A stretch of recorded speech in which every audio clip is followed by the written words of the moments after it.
John, for having us to your home here It's our pleasure. at Sleeman Breweries. You're a real fabric of you're interwoven into Guelph's history. Well, And our family is. That's your for family sure. is, and thanks to you have continued that tradition. So That's nice of you. Thank you. I've done some reading, and I know that years ago, and you can fill in all the gaps here, Okay. but you were actually in the beer industry, Yes. and having no idea that your family history actually included beer. That's true. I was raised in the Sleeman family, and that was after we got caught smuggling. And so we got caught smuggling here in Guelph in 1933 on the road out to Arkle. Really? And so the family lost the brewing business, and the excise people in Ottawa said no one with the last name Sleeman will get a liquor license for 50 years. And so my aunt saved this recipe book, and she saved this old bottle here that I brought along. Oh, it's like the And Bible. It is the Yeah. Bible. But I didn't know anything about the fact that Sleemans had been in the beer business. So my mom and dad didn't drink at all, and they Wow. lived in Ottawa instead of Guelph. They just kind of wanted to have nothing to do with it. Right. And so we had some differences of opinion as teenage boys often do. So I dropped out of high school when I was in grade 10, and I was 16 years old, and I left home.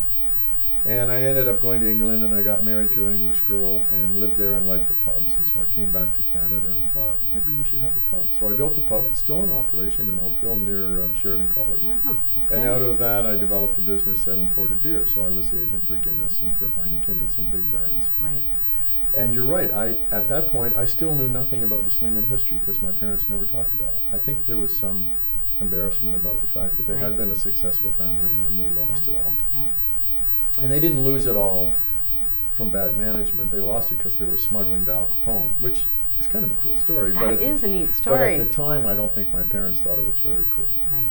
So they didn't talk about it. So I ended up accidentally in the beer business. And then my aunt said, now you're in the beer business. I've waited 51 years. Because, she believed that the government, when they said no one will get a license for 50 years, she believed them. Right. So she said to her dad, my grandfather, before he passed away, can I have the recipe book and the bottle? And I'll wait until somebody in the family seems interested in the beer business.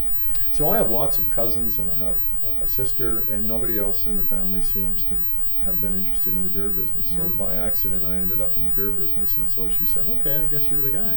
Wow. So in 1984, Right. she came to visit me, by which time I was living in Mississauga, and she said, I think you should hear about the recipe book. And interestingly, you're filming, and I don't know, but behind me Tell us. are Yeah. a whole bunch of artifacts, and one of them is a picture of my Aunt Florian, Oh, that was her. who She gave was. me the recipe book. Wow.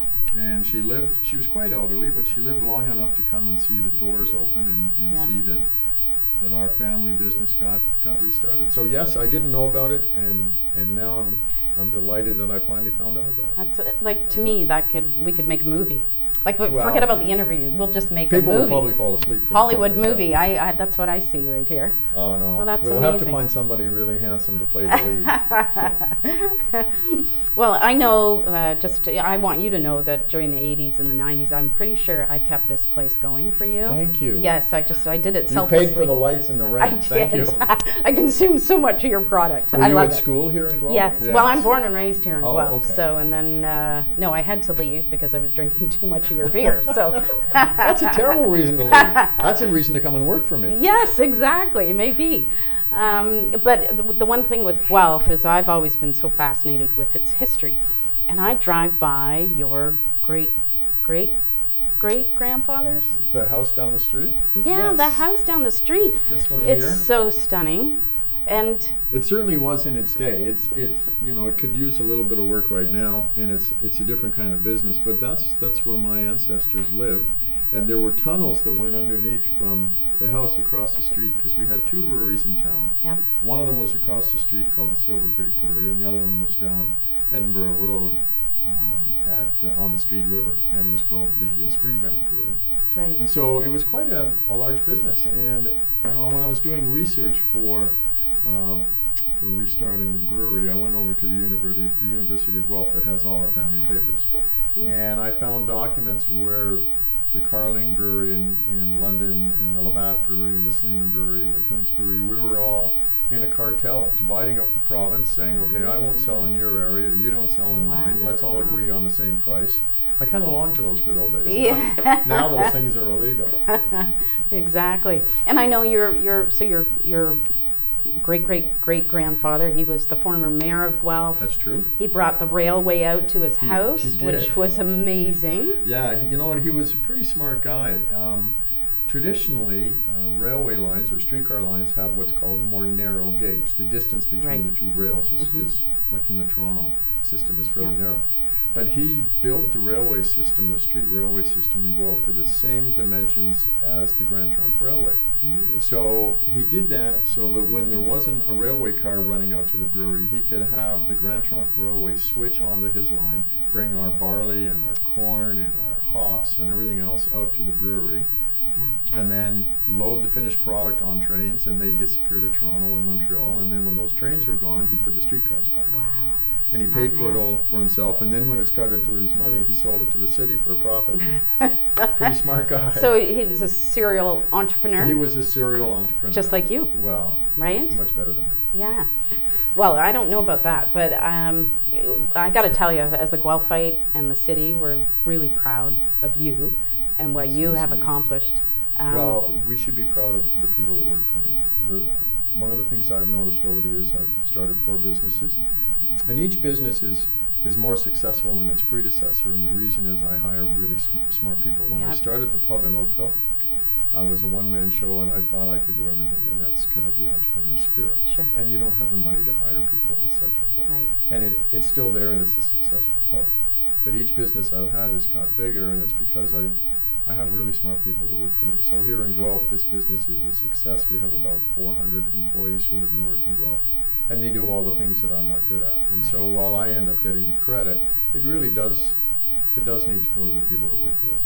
Well, you're a good leader. We all know that. Well, that's nice. So, and I just have to ask you, why did you pick Guelph? I mean, you could have set up your brewery anywhere else. Was it the history? That you know, when my aunt came to me, when Florian came to me and wanted me to restart the business, it wasn't very long before I thought the smart thing to do was to come back to Guelph, because the family came here originally in the 1800s after being in St. Catharines, and they came here about 1850 because the water was great for beer. Yes. The water is still great. It's still very good. And that's our artesian wells, right? We have artesian wells. The water makes great Sleeman beer. Now it's at the distillery, and we're using it to make whiskeys and gins and vodkas. I have to try those yet. I haven't. We'll have to go down there after the shoot. After we finish our beer here. After we finish our beer here. So yeah, I mean, I could have started it anywhere, but I wanted to talk about the family's heritage. And as the family had 100 years of heritage in Guelph, why not come back to Guelph? Right. The employees, the city, everybody that's in Guelph has been very welcoming. And it's also nice to be in a smaller community instead of just a suburb of Toronto. Right. And so, you know, we wanted to talk about the fact that the family had been here, that my great-grandfather was the mayor. And so it was important to come back here to do that. Right, right. Well, I can only imagine that you're very proud of what you've done. But what do you define as some of your greatest successes in this? Well, to be honest, the successes that are most important to me are overcoming all the odds to get businesses up and running. I don't know what your experience is, but my experience during my life is an awful lot of people are negative. Oh, you shouldn't do that. You're going to fail. And if you listen to them, then you'll fail. Sure. And so, you know, my credo has always been, if you don't ask, you don't get. And you know, there's a 50-50 chance when you ask for something, the answer will be yes. Right. So why not go with that 50%? Sure. And so I think one of the things that I'm most pleased about is that I was able to have a bunch of people around me who all shared this crazy idea that maybe we should build a brewery and compete with Molson and Labatt and these world giants. It's amazing. And you've only been in business since the 80s. It's 1988, it's well, not you know like what? If my family hadn't been so careless smuggling, we could say we've been in business since 1834. We had this little 50-year holiday. Yeah. But no, I think the thing that makes me most pleased is that we've managed to overcome all kinds of obstacles. Right. And it is there. I must admit, there have been days when I thought I must be crazy. Why am I doing this? Yeah. You know, the banks give you grief, or the city gives you grief for building permits and all of those things. And sometimes you just want to give up. Right. But at the end of the day, it would be easier to give up than it is to finish the job, and we've got 400 or 500 people here who depend on this place to pay their mortgage and put gas in their tank and everything else. Yeah, yeah. So that's important to me. when you talk about that and all the challenges that happen, and I know just from my own business, I'm a very small business owner, but to stay inspired every day, it's sometimes difficult. Like, what is it for you that keeps you inspired and keeps you going? How can you not be inspired By making beer. beverage alcohol for a living? And I'll go to cocktail parties or something where people don't know who I am, and you know how the conversation started. Hi, my name's John, and what do you do for a living? And when they ask me, I say, I work in the beer business. And I've never had anybody go, oh, you poor guy. They usually go, really? That's cool. Where do you work? Yeah. Oh, this company called Sleeman. Oh, I like Sleeman. What do you do there? Yeah. And then the conversation that's gets so a little awesome. more challenging. Well, I'm kind of in a little administration and a little sales and a little marketing, because I want people to tell me what they really think. And if I tell them my last name, then the conversation changes entirely. Sure. So I'll get through a whole evening, and then as I'm leaving, somebody will say, you know who you were just talking to? And I think, it's no big deal. I'm just a working guy. I get up, put my clothes on like everybody else, and deal with challenges all day, pay the bills, and work with employees. But yeah, it is kind of, there are days that I think I got a long day ahead of me. I got a lot of stuff to do, but I've always tried to be very positive about what I do here. And then I think there are people who have jobs they hate. Right. And it must be awful waking up every morning going, I don't want to go to work today. I hate my job. Doing something that you hate. And I don't feel that way. I go, wait a minute, you make beer for a living. Yeah. Yeah. You've got nothing to complain about. And they pay you. Yeah, and they pay you. Perfect. It is perfect. I think I will come and work here. I think so. Okay? It would be great to have you here. Yes, okay. Well, we've had a great time here. I know we're going to take some tours, maybe sample a few things, so if you want to come along with us, it would just make us really happy. I would be happy to join you. Thank you, John. It's been my pleasure. Yes. Nice Thank chatting you. with you. Nice to chat with you, too.